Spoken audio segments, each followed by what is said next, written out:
So to sum up, you have 3 world historical tech booms. All 3 are geared to full global markets.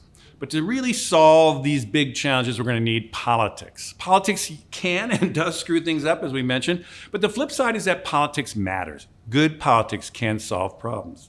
That's not to say that politics is random. The basic pendulum swing between progressive and conservative eras, this back and forth that's played out over American history.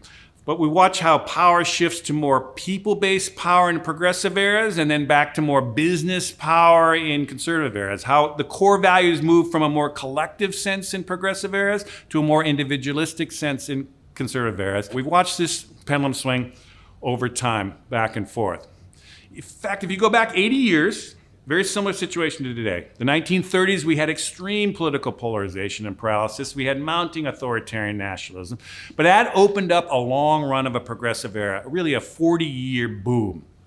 This was the textbook case. Strong government, build infrastructure, spread wealth. The Democrats dominated that era, but both parties worked within the context. For example, Nixon extended the Great Society as a Republican.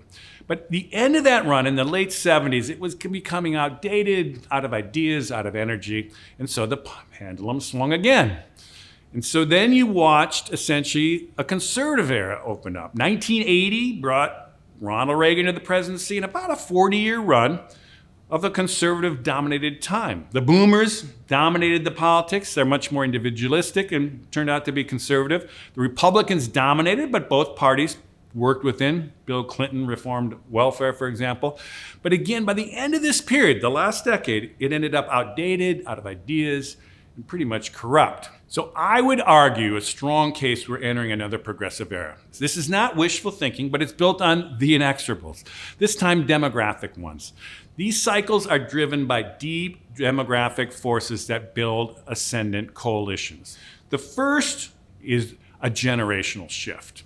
The dominant generations of an era largely drive the politics. Generations have personalities and value sets that pretty much hold through life. The GI generation coming off of FDR drove the last progressive era. The boomers coming off when Reagan ascended kind of drove the last 40 years. So what about this one that's opening up? It's going to be driven by millennials.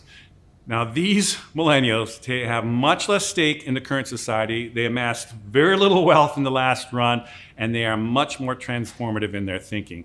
Think Bernie Sanders. That's who is behind him. But if you then add the Generation Z, that's those people born from 1997 to 2012.